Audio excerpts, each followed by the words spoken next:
We're live, you know? It appears we're doing another podcast. It would appear we're doing another podcast. We'll see if this one ever, if you guys are watching this now, the other one is at the bottom of the digital abyss because we didn't post it. We left all the golden nuggets just for us, but not this time. Cheers. Cheers. I was just thinking we filmed something for a few minutes to share maybe a few nuggets that are live. I want to share maybe a couple stories that may come up through this. Because I find when I talk to you, a lot of stories come up. Sure. Any off the top of your mind? What's been inspiring to me recently has been just how hard transformation can be, and how our bodies and minds can just really want to keep us in the same old patterns, and how getting outside of those patterns, I've had to do some crazy shit. You've done a lot of work to overcome certain patterns. Yeah, certain patterns. Kinds. Yeah. What would you say has been the toughest pattern to overcome in the last 5 years? I remember you did a state shift challenge. Yeah. For like 3 days straight or something like that, where you didn't allow yourself to get into like a disempowering state. You got yourself out of it quickly. That's a good one. Just kept energy high. Yeah. That was like that was early in your journey as well. Yeah. You remember that? Yeah. Yeah. I mean, you were in the house at the time. Yeah. So, okay. So that's a good one. That's one I actually got from Tony Robbins. So that is it's a 72-hour challenge where you act in a complete opposite to your limiting story, your limiting identity. So people often say, oh, I'm such a shy person. I'm such a shy, reserved person. That's just kind of who I am. And it's like, well, when did you decide that that's who you were? When did you decide that you're a shy person? Now, for those of you that are thinking personality traits are genetic, I think there is actually some truth to that. But I think that there's a lot of control we do have. And every shy person I've ever met, they have moments when they act outrageous or confident or crazy. For some of them, it's only when they're drunk. But it's not the alcohol. The alcohol just gives them an excuse. So anyways, the 72 challenge is basically me realizing that I was holding myself back. And that's been a big part of my whole life journey, honestly. Like my whole life journey, just wearing masks and just like wanting to express myself. And so I was like, what if I just acted crazy for 72, like just crazy. I just made crazy sounds and gestures and movements, and I just acted like a fucking idiot for like 72 hours. What would happen? And what happened is exactly what Tony Robbins said would happen. It feels weird at first, but then you get used to it. It starts to get fun. And then all that fun you're having and craziness you're giving, people start to reinforce and reward you for being in that. And then it reinforces that pattern. It's like, oh, it's okay to be like this. It's safe to be like this. And now it's much more easy for me to access. For example, we just talked to this guy in the other room. Had I not done training like I've done, I wouldn't have been able to be so fun and playful with him. Because I've been like, oh, this is a new guy. Can I trust him? Like, can I be myself around him? Sure, yeah. But instead, it's just a new guy, and we just vibed out. And we had a good time, for example. So I would say that 72-hour challenge, I do that with almost every group I do. It's the first thing I do after the first call. I give that same 72-hour challenge, and it works every single time. Every single time it works, because it's so potent. So for anyone who wants to change their life, you got to change the operating identity that you're living under. And if you have any limiting identities, like I'm a shy person or I'm not a smart person, that's one I hear a lot too. I'm not smart enough to make money, or I'm not smart enough, or whatever it is. Then do whatever is opposite. Act so outrageously opposite to that limiting identity, and it'll give your brain a new experience that will be like, oh, okay, this is who I am now. So that would be a big one for me. Thank you for the question. A lot of that is skill too. A lot of like personality traits that people think are just genetic are actually just skills that haven't been built. 1,000%. Right. If you boil it down, you can really develop anything about yourself with enough reps. Yeah, I agree. I think you can study yourself out of anything. Yeah. What's something that you had to study yourself out of? Like, what was something that for you like sucked at, or something that you had a little bit of natural inclination to, but your skill set wasn't matching the talent that you went to go develop? I think that I can't necessarily say that I studied myself out of anything per se. Like nothing comes to mind where it's like there was this problem and then I studied and then I overcame the problem. Okay. But what I can say is that, I mean, maybe there is, I'm just not remembering it right now, but like positive inputs and reading, one of the main benefits I've found from it is that it just levels up your mindset and levels up your energy such that you can go and attack whatever is kind of like bothering you, or whatever problems are kind of in the situation. Yeah. Because oftentimes, like, it just levels up the way that you can actually see the problem. It levels up your capacity to tackle whatever's next. Yeah. And sometimes I just listen to books and high level thinking now just to kind of get my mindset on that playing field to go approach the next thing. And so that's kind of like half of the benefit I find in reading these days. That's awesome. Yeah. So this makes me think of this idea that I got from Dan Sullivan. He has these 4 C's, he calls it: commitment, courage, capability, confidence. And what he talks about is what really transforms you and gives you the 10x shift in your business is actually confidence. It's not even the capability. However, the capability leads to that confidence. But this is very, very similar to what Tony Robbins talks about, and what a lot of people talk about is that when you're in that place of total certainty and total confidence, in that moment you have the answers. It's like we were talking about yesterday. Your unconscious mind, your subconscious mind is always connected to any time and space that you ever find yourself in. And so if you're in that place of confidence or certainty, you're now accessing information all around you that you may not even learn in your life. And in that moment, you have the answer. You know what to say. You know what to do. And so confidence, he says, is what really transforms you.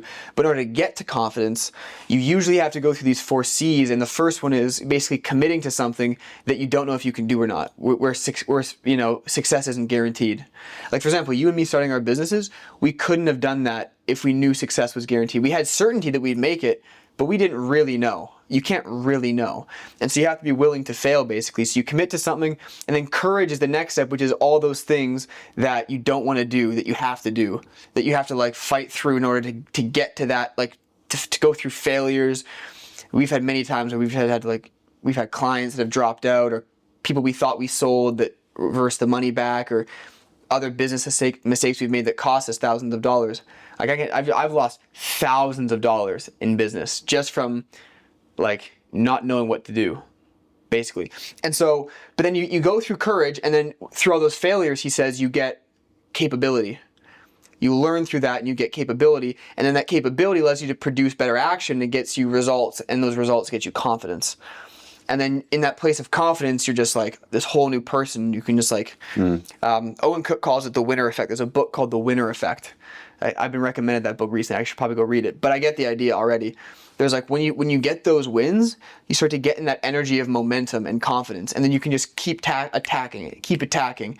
Whereas most people go in the opposite. They get negative momentum, and they have some negative thoughts, or they have a few losses and they focus on them and they ruminate on them, and they might say that things aren't going to get better, or that there's something wrong with me, and they just keep focusing on it, and then they don't have the energy, they don't take big action, and and then it reinforces it again, and you go negative momentum. So you want to build positive momentum. You get positive momentum, it's like a rocket. It's hard to get off that first 5% off the ground in the atmosphere, but once it's up there, it's coasting pretty well.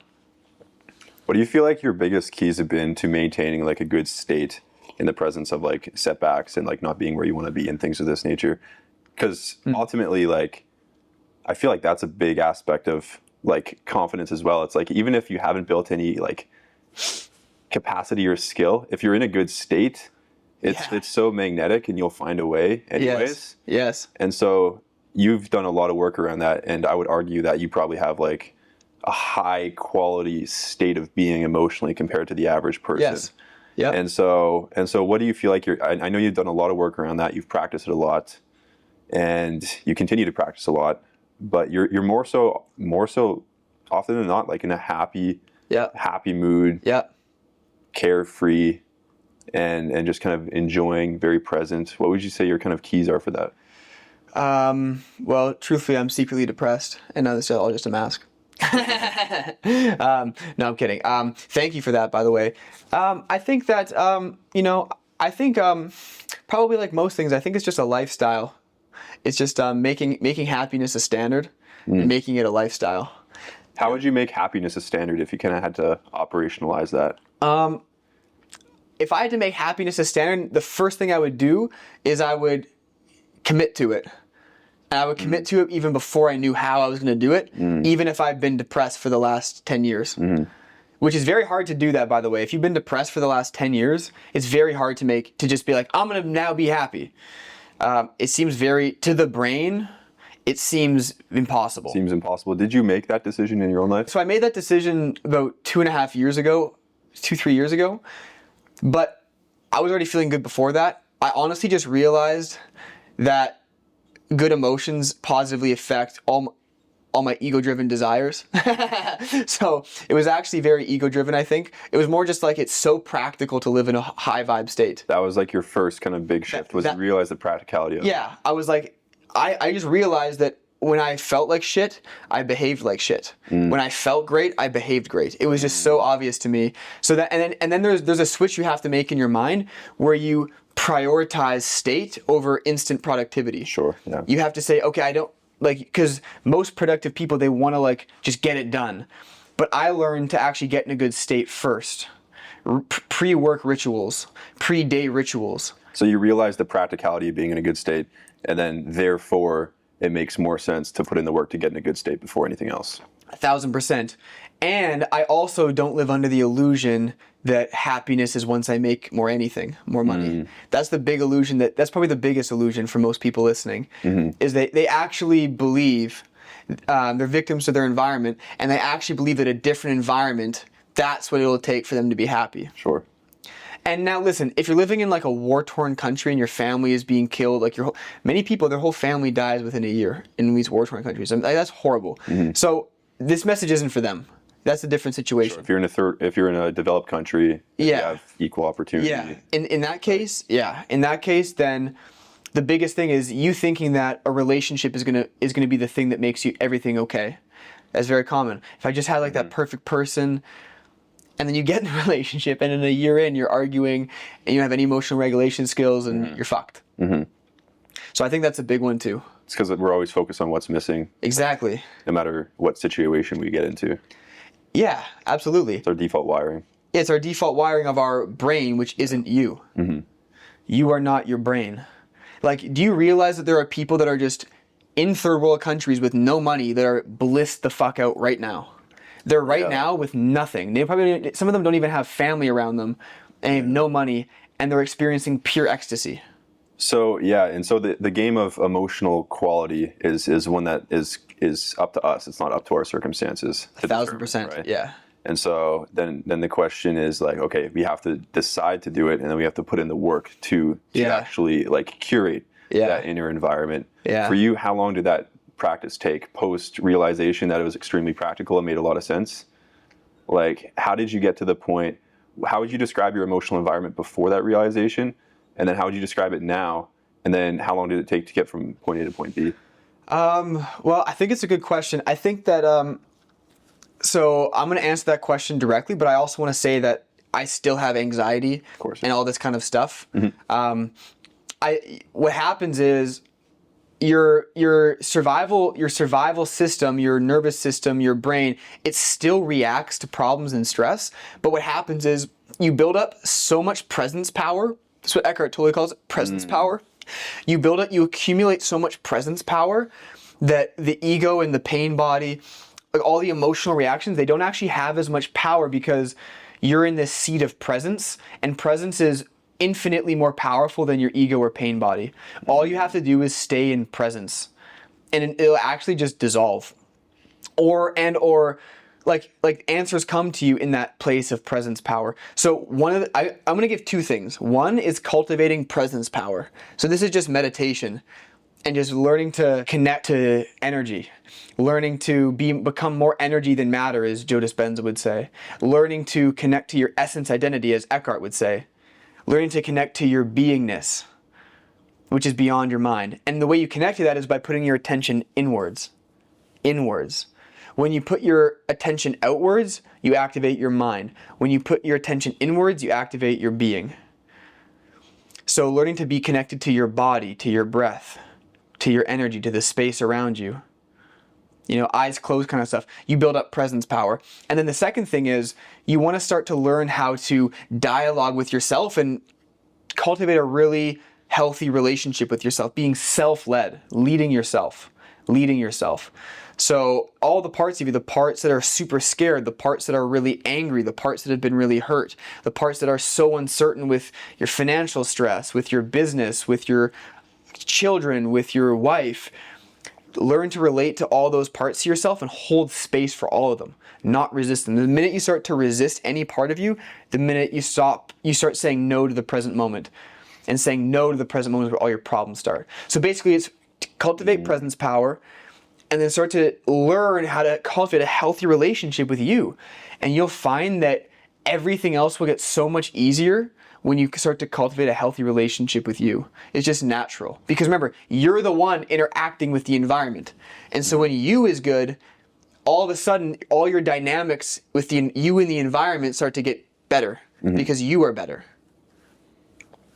Makes sense. Developing the presence power is super profound. It kind of highlights that a lot of our suffering comes from just like when we're outside of that, put simply. Like identifying with our ego as it pertains to fears for the future or regrets in the past, or something in the future or past, right? That's where all the suffering kind of lives. Yes. And Dr. Joe will say it in a different way than Eckhart, but ultimately, if your energy's going to one of those places, and there's some kind of meanings that you're associating with one of those places, it can cause a lot of unnecessary suffering in the present, obviously leading to a disempowering emotional state. Yes. So it makes a lot of sense that the presence power is like kind of like the big domino to kind of just, I feel like a lot of improving emotional state is just releasing the unnecessary suffering that's associated with the 1,000% not being here and now. 1,000%. That's beautiful. And I'm going to ask you a question now. I'm going to say one more thing, and I'm going to ask you a question about emotions. Because by the way, this dude right here has definitely been through, you've been through enough and you've learned a lot. And I think the way that you're going to explain it is actually going to land in a way that I wouldn't be able to explain it, just because you have a good engineer mind and very process oriented, where I can be a bit more like, just like love yourself and like presence power, and so it may not connect with everybody. But I want to just share something really quick. So to your point of how presence power is like the core basic thing, with that, and this is hard for you to get if you're still identified with your mind, but actually just remembering and experiencing who you really are is enough to deal with any emotion at any point in time. Because all your emotions, mind and emotions, is not you. It's that which is not you. Okay? And so anytime you come out of that and remember who you are no longer that. You're no longer the painful emotion, and you're no longer the one who is suffering. You're now the one who's witnessing the suffering. So there's a big disidentification that needs to happen, and that's all that actually needs to happen. If you listen to any spiritual teacher, that's why Eckhart only talks about presence, because that's all he's teaching. Disidentify with that which you're not, and you become who you are, and you're good. Michael Singer, that's all he says. People are like, yeah, but this thing happened in the past. He's like, how do you know? And they'll be like, well, this thing happened because I remember it. And the final answer that he always gets people to say is, because you're in there. You're the one who experiences it. And as soon as they get to that realization of their seat of consciousness, then he just stops the whole therapy, because that's all it is about. So anyways, that's my last little piece. And that may make no sense to some people. So why don't you just explain I'm going to ask you a direct question about emotions. What have you found is the best way to deal with emotions? Like when an uncomfortable emotion, a disempowering emotion comes up, what would be like 3 steps that you would take, or a few steps that you'd take to deal with that emotion, and why would you take those steps, you personally? I think that the first step is not trying to solve the problem that the emotion wants you to believe is the problem. Because oftentimes that's just some surface level thing. Yeah. Like within a relationship or within your business. Yeah. Or as it pertains to your ego, it's often saying like, there's the problem, or this money's the problem. Yeah. Or this relationship's the problem. Yes. And let's go like solve that. And maybe there is something that needs to be solved in your external world, but oftentimes the emotion is just signaling to you that there's some inner work that needs to be done in some form or another. And so the game is to, yes, address your inner world in whatever ways that needs to be addressed, but then start to look on the inside and say like, okay, like what's going on here? Yeah. And and then that opens up a can of worms, because that could be 1,000 different things. Yeah. It could be conditioned emotional patterns that you have. It could be inner child trauma. It could just be the way that you're used to operating. It could be some kind of like suppressed emotion. And then that's the game. And then that's where then as far as steps go, start to spend some time there. Yeah. Start to meditate. Yeah. Start to contemplate. Start to analyze it from a place of acceptance and curiosity, as opposed to saying like, why am I feeling this way? Why am I this way? Yeah. And like, I shouldn't be feeling this, or, and kind of like shitting on yourself. Instead, approach it from a place of just like, like, what's going on here, right? Yes. Because whatever you're experiencing, it's not necessarily your fault, and you're not more or less for experiencing what you're experiencing. Yes. It just is. But it is your responsibility, if you do want to change, to start to look at it and analyze it and educate yourself around it, and to really take a proactive step. Yeah. Otherwise, the same business situation, the same relationship situation, XYZ, is going to continue to cause the same kind of emotional patterns. And most people are just on this hamster wheel where they're just continually experiencing the same emotions and attempting to solve it on the outside or blame on the outside, with never actually addressing what's on the inside. Yeah. And then it's just this pattern that they live their entire life with and never actually solve. Yeah. And so to actually spend perhaps a chapter of your life, or however long it takes, a week, a month, a year, multiple years, to do the work, to educate yourself and to figure out what's going on, get whatever help is necessary. One piece of education will lead you to the next. One meditation will lead you to the next realization, which will lead you to the next realization, which will lead you to this person, to that book. And then it's kind of like figuring out a puzzle. You have to connect the dots and just improve just a little bit over time.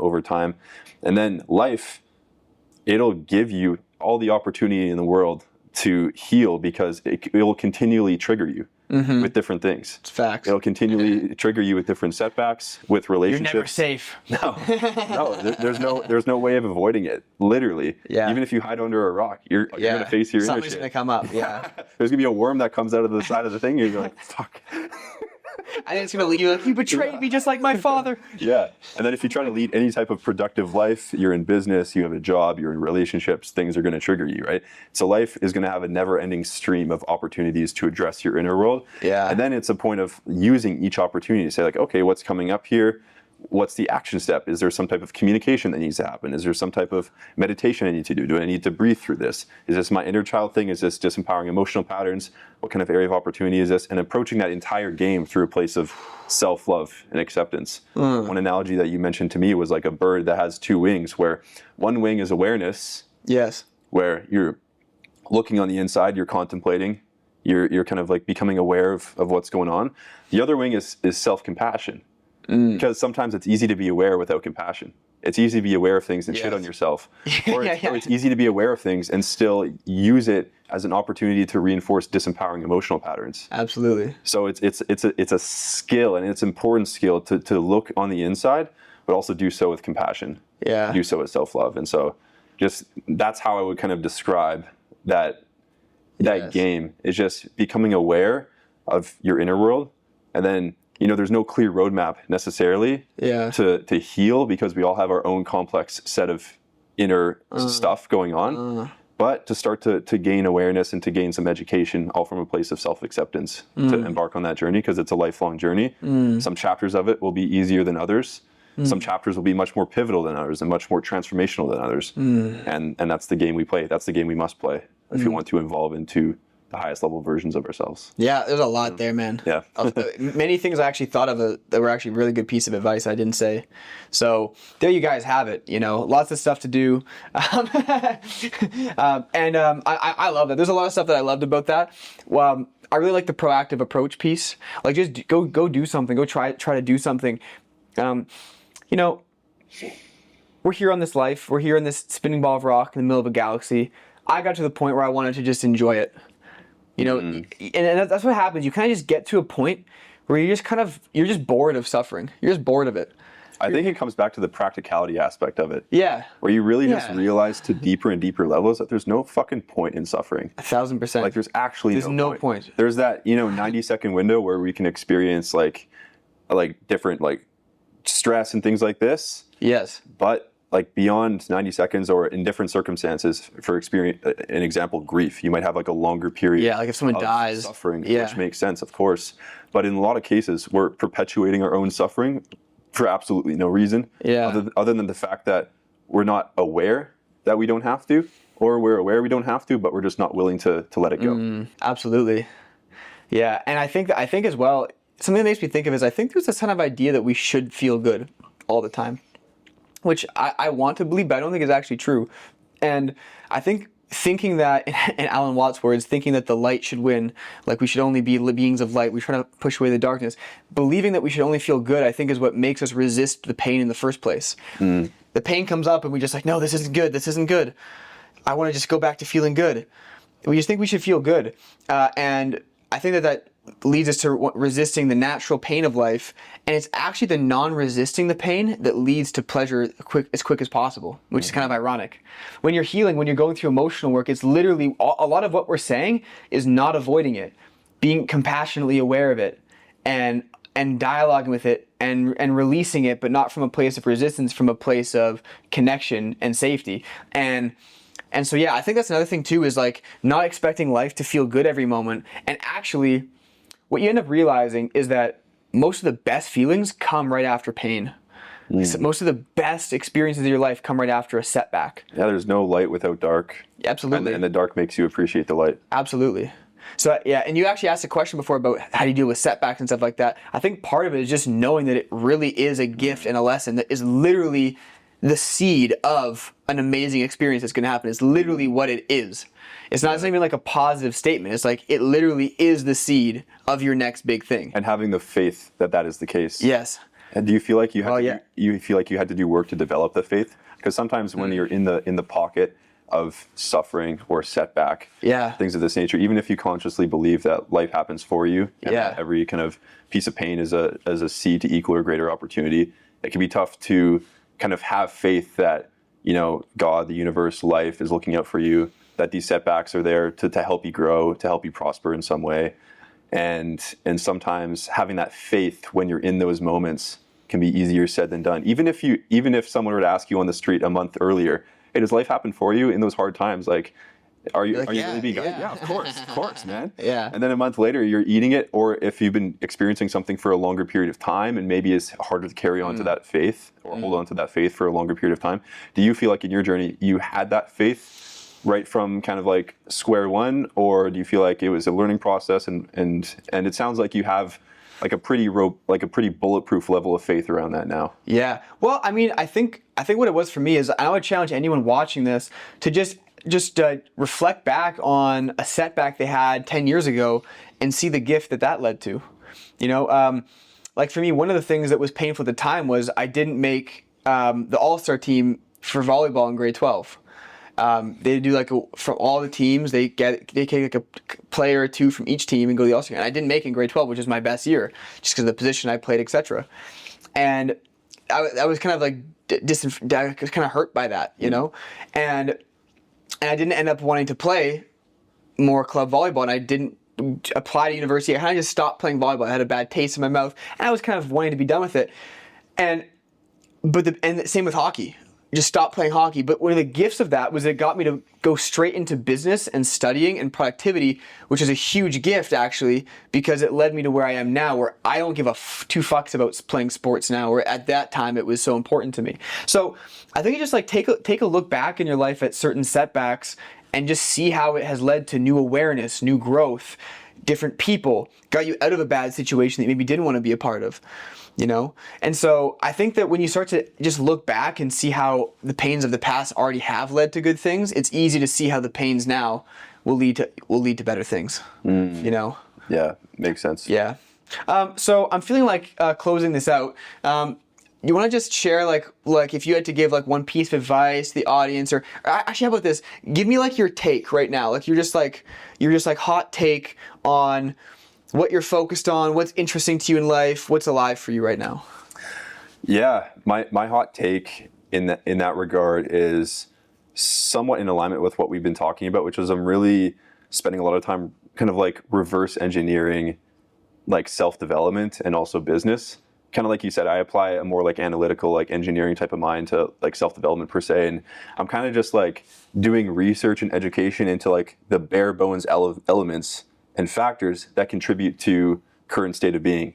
And on the other side of that coin, just like looking at my own equation and saying like, okay, like these emotions, these thought patterns, these beliefs, these are my goals, these are my behaviors, these are behaviors I want, these are behaviors that I want to let go of, and just kind of isolating things down to like bare bones elements. And that makes it kind of easier for me to create like a tangible roadmap or game plan around something that can seem so intangible or abstract. And just kind of making progress, making tweaks. Same thing with business, reverse engineering down like across all areas of business, across like sales, marketing, leadership, team building, delivery, etc.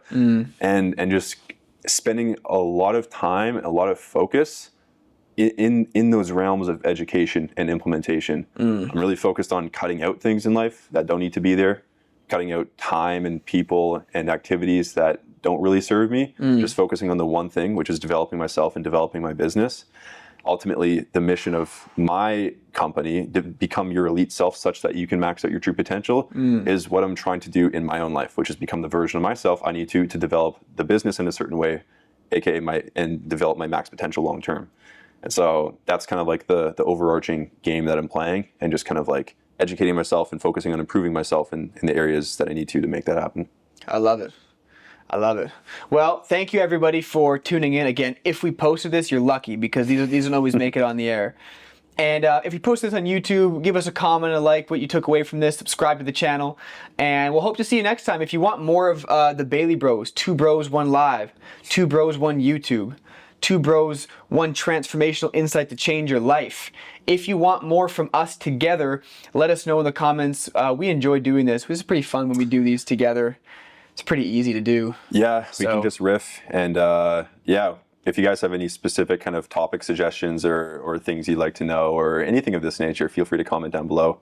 We're happy to hop back on and appease our audience. So yeah, if you guys watch to the end, appreciate your time, and we'll see you in the next one. Peace. Peace.